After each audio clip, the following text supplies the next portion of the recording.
vous êtes toujours en direct ici du Printemps des Territoires, 100% digital pour cette 3e édition. Nous, on est au 104 à Paris et je ne suis pas tout seul dans cette social room. Bonjour Pauline, vous allez venir régulièrement dans la journée à plusieurs reprises pour partager avec nous le contenu de la plénière.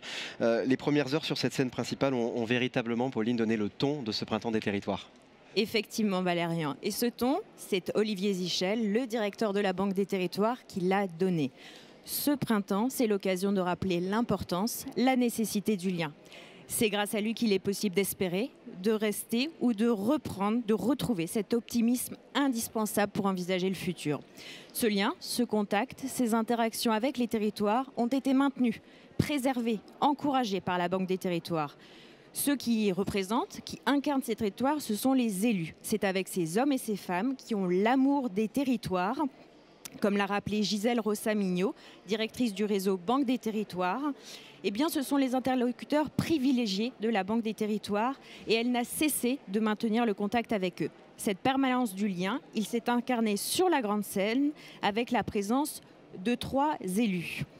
François Bonneau, président délégué des régions de France, l'a souligné, le territoire reprend sa place dans une logique plus horizontale. C'est un nouveau paradigme qui se dessine.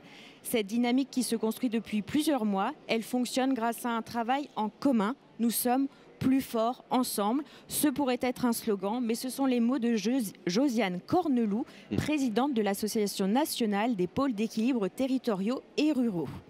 Plus fort ensemble pour relever les défis. Et parmi ces défis, évidemment, il y a le défi climatique. Oui, et Pauline, c'est la thématique retenue pour ouvrir ce printemps. J'imagine que cette place n'est pas anodine. En effet. Et toutes les actions menées dans ce domaine par la Banque des Territoires montrent bien combien le sujet est appréhendé dans toutes ses dimensions. La ministre déléguée au logement, Emmanuelle Wargon, qui était présente à distance, a rappelé les enjeux de la rénovation énergétique.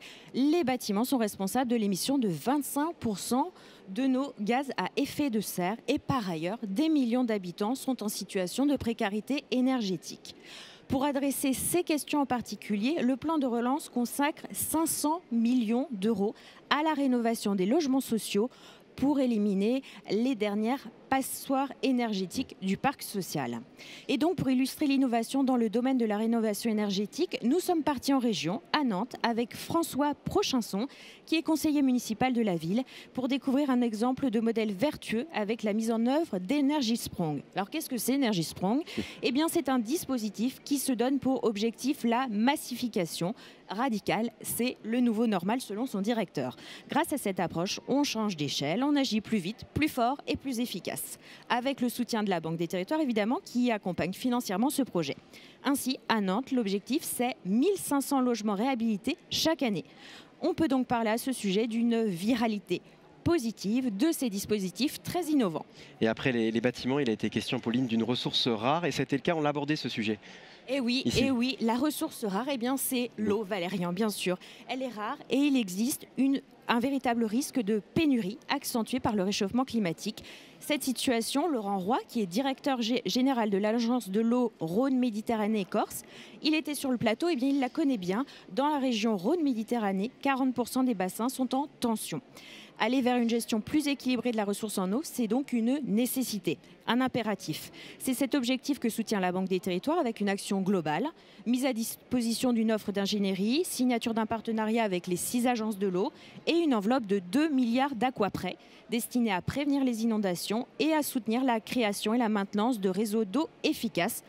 Savais-tu, Valérian, que pour mémoire plutôt, eh bien, à cause des réseaux d'eau vétustes, on perd encore en France 25% de l'eau distribuée chaque année. Et oui, parce que ça a été abordé aussi dans la social room, mais effectivement, il y a une perte d'eau entre le point A et le point B, entre le réservoir et le point d'arrivée.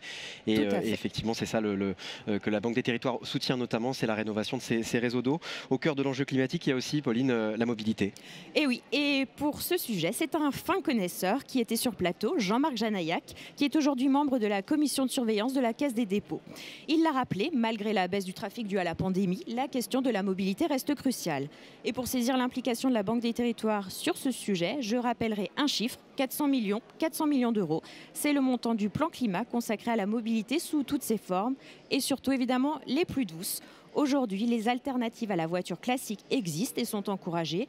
Je citerai par exemple les bus électriques ou à hydrogène, le vélo avec les pistes cyclables et toutes les flottes de matériel roulant propre.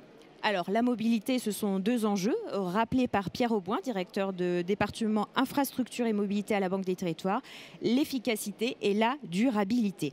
Pour répondre à ces enjeux, l'innovation est indispensable et elle est déjà à l'œuvre dans les territoires. Nous avons pu ainsi découvrir les actions de Station E, une entreprise soutenue par la Banque des Territoires qui déploie des stations de recharge électrique avec des services supplémentaires.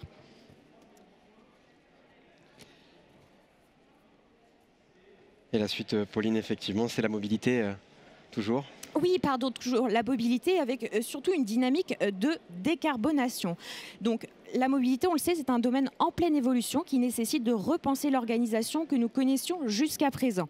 Le maître mot, donc, c'est l'anticipation et la Banque des Territoires, elle est dans cette anticipation puisqu'elle soutient le mouvement en accompagnant tous les acteurs qui innovent et donc qui font bouger les lignes. Et l'innovation était aussi, enfin Pauline, au cœur d'une autre thématique, les fameuses villes connectées, les Smart Cities. Et oui, la fameuse Smart City. Aujourd'hui, la Banque des Territoires recense plus de 300 entreprises qui œuvrent dans ce secteur.